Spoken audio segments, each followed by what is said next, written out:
You're not going to test it? Food bowl.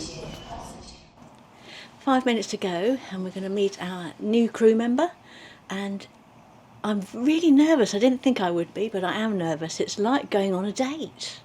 It may sound a bit odd, but anyway, our new crew member, potential crew member, because we've got to interview him first, is arriving in 5 minutes. Hiya. Hello. Oh, hello. Goodbye, it's okay. Oh. Good boy. Good boy. That's it. Good boy. Good boy.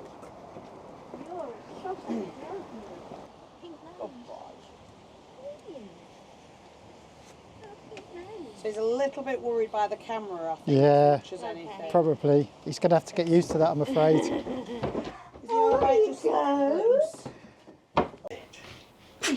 You can hear him. Yeah. So this is our new crew member, and he's called Marley, and we think it's a good name. That's the name he was given, but we think it's a great name because, of course, we had Millie before. Now we've got Marley, haven't we? Thorne Community Wood is becoming Marley's favourite place to go for a walk. We're going to be doing this every day.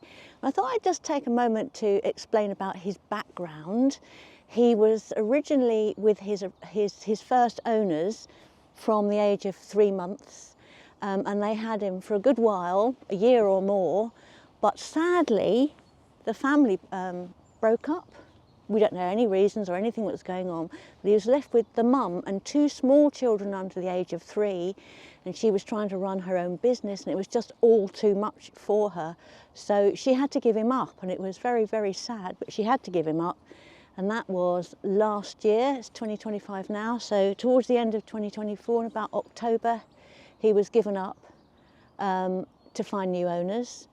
And originally he went out for adoption, but the fosterers that took him to look after him weren't able to deal with him. We can't understand that because we find him really easy, but anyway, they weren't able to deal with him. So he remained back at the kennels throughout the rest of the year, over Christmas and into January, when Susie took him on as his new carer, and that's how we met him, through Susie. And we've since discovered he was born in 2023 on the 16th of May, so he will be 2 this year. So he's really still just a big puppy. And he and I, in May, we're going to celebrate our joint birthday. Now the situation here is that we actually have visitors coming up at the weekend involving children, and we didn't want to endanger either the children or to worry Marley. So we've just got him for a few days this week, and then next week hopefully we're going to take him permanently. But as you can see, he's pretty well behaved. So we've got him for 3 days, and this is a big test. We're going to take him on the same walk, just we want to do as much routine as we can. So that he gets used to the same walk every day, nothing new. We're not going out with him other than walking, and the rest of the time we're going to be on the boat. So that the idea is that we want to try and make him associate happy days with happy days and safety and his home. And it's really lovely just to take him out today. We're not doing any training, we're just letting him lead the way, sort of. He will do sit very quickly, and he does respond well to treats, so it's all looking good so far. Good boy, Marley. Yeah. I have a feeling that the Labrador bit of him wants to go in the water. I don't think we're ready for that yet. So one thing that we do know about Marley is that he's known as a Bullador. We had never heard of this either, but a Bullador is a sort of semi-recognised crossbreed. Can you guess what it is? Hold that thought though, because we're going to talk to you a little bit about where he comes from before we talk about exactly what he is, if there is a way of describing what he is. He's from, as you probably already know, we adopted him. He's a rescue dog. We've wanted to do that for years. And he's from the Aireworth Dogs in Need charity. It's a local charity to Yorkshire. They're tiny. They don't have any kennels. They don't have many facilities. But what they do have is loads of brilliant volunteers working at the charity, most of whom are fosterers. Yeah, they started in 2015 and they have rescued well over 1,000 dogs, 800 of which they have rehomed. So obviously very successful. But of course they need support. Yeah, they do. They need support big time. And we're looking at fosterers, obviously, and we're looking at home checkers. Those are the people that come along and check on us, people like us who are adopting, to make sure that your home is okay. Well, that you saw Susie, and she is a home checker. So she will come in and assess your home to make sure that you are a suitable match for your little doggy friend. And I like to think that we've passed. Yes, I hope that we've passed because we will not give him up now. There'll be a battle for them to take him back. We love him so much. If you are able to do a long-term foster, which is not just, a couple of days or a couple of weeks while they find a new home for the animal. This is somebody who is prepared to take on an animal until the end of its natural life. These tend to be dogs that are very old or are infirm in some way, or for some reason or another are unlikely ever to get a new home. But of course, many people can't foster, Yeah. so there are other ways we can support them, just through sponsoring a dog, donations, and you may be interested in this, there's even a lottery that they run. Yeah, we've joined it. I don't know if the royal we, I joined it on our behalf. And you just pay a little money each week or monthly or something like that. It's part of a national lottery campaign, and lots of charities have joined up to it. So you can say which charity you want to support. Your money goes to that charity. You can win up to 25 grand a week. We're going to put all the details, by the way, Yes. in the description. They also have a Facebook page as well. So if you're on Facebook, do go and check them out and give them a like. But I think it's important to emphasise, and this is what Nicola, who works there, wanted to emphasise, is that the amount of overheads that charities like this have, and because they're so small as well, they really fill those overheads. And she just gave one case study where she said, we've recently paid out £3,000 alone on one dog, a French bulldog called Teddy. And he had to have surgery. And he actually died on the operating table, but it's not a sad story, No, because wouldn't do they that. managed to bring him back to life, and he's now doing brilliantly. And Nicola will be putting updates on the Facebook page as to how he's doing, but it's just to give one example of the astronomical fees that these dog charities have to handle. So that's why we're just saying, if you feel like you could just help out, especially with these guys, because this is where Marley came from, and we feel like we're kind of indebted to them because of Marley. Yes. If you're up in the north of the UK, in the Yorkshire area, on the 31st, 31st of May in Keighley, Yep. and it's called Woofts, and it's for families and for people who love dogs and people who generally want to support the charity come along. It's in its third year. It's always apparently very well attended. There are little competitions for the best dog, the biggest dog, the smallest dog, the woofiest dog, best behaved, the one with the waggliest tail, all of these kinds of things, and he's going to win that one. So we are hoping, well, I'm hoping, I haven't told him yet, that we can go. By canal, I think you were saying. So there's a possibility we could take the canal boat there. Yeah, it would be great. But if you're in the area, then please do come along. And as we say, all details in the description below, so check them out. Just before we go back, this section that we're recording here is actually on the 4th day that we've had Marley, and as I've been editing the video, I was just observing the change in his character Interesting. over the last 4 days. In the earlier part of this episode, there's a clip of me and you walking him through the woods on his first day, and he was tugging quite a lot, pulling quite hard, and it was a little bit of a strain to hold him back. And over the last few days, he's got so much better, hasn't he? He almost walks to heel now. Yes.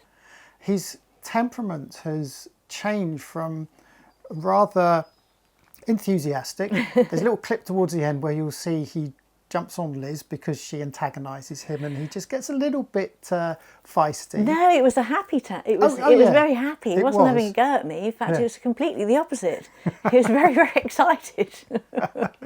But you don't see that in him now. He's just got this just beautiful temperament. It's so nice to see. Yeah. Unfortunately, as we record this, he's got a little bit of kennel cough, which we've been having to tend to. So he's just quietly lying at our feet right now, just being beautiful. Yeah, I think the real Marley has now come out. So the very excitable, nervous dog that we saw at the beginning is completely gone. He's learned exactly all about living here. He's learned about you and me. He loves his walks, loves his food, and he loves just being here with us. As you walk around the boat, he walks with you and flops down next to you. You can cuddle him and snuggle him, and he loves it all the time. Lots of kisses and snuggles, and he's just a generally very easygoing dog. One other thing is that he clearly had been trained, hadn't he? Because that and saying sit immediately does it. Go to your bed, straight to the bed. But he automatically knows not to go on the sofa. He knows he's not allowed on the bed. Yes, I thought he would be nibbling at plants and chewing at things on our yet-to-be-filled shelves behind, but he's just not like that at all. He's just so well behaved. Anyway, you can see how we're gushing, how we wanted to thank these guys and to try and support them in any way that we can. So if you could help us by helping them, we'd be very grateful. Anyway, back to Marley. Have you worked out what he is? It's Bulldog and Labrador.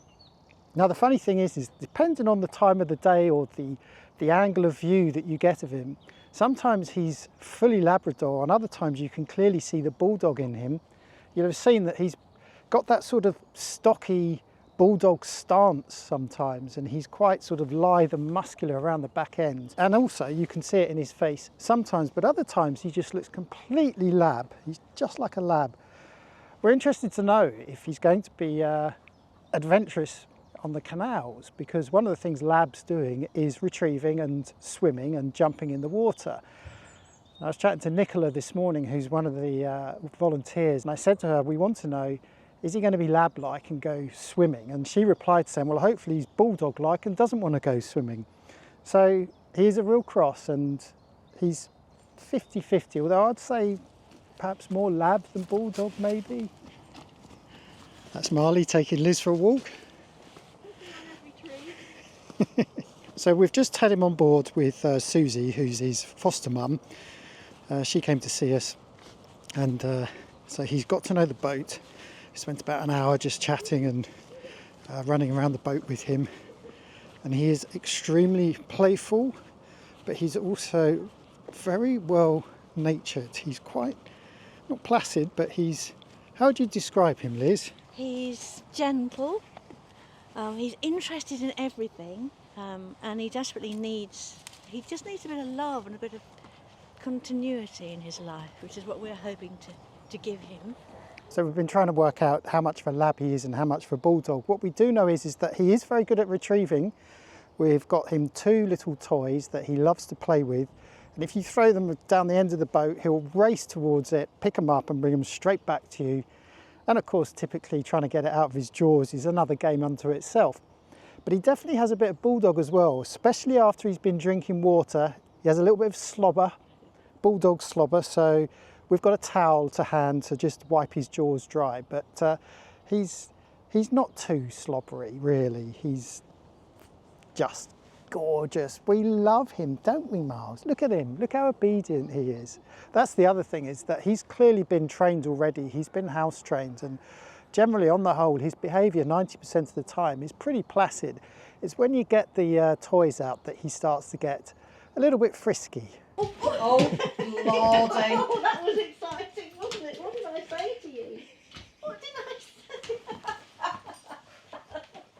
Going to try and shag you again. Oi, down. Sit. Sit. Sit. Good boy. Good boy. Oh, and the other thing as well, first night last night, our first night on board with him sleeping not with us, I'm happy to say. He patrolled the bed after we climbed into bed and made sure that we were tucked in nicely, and then quite happily went to his basket in the saloon. And as far as we know, he slept in it all night. Didn't you, Miles? Yeah.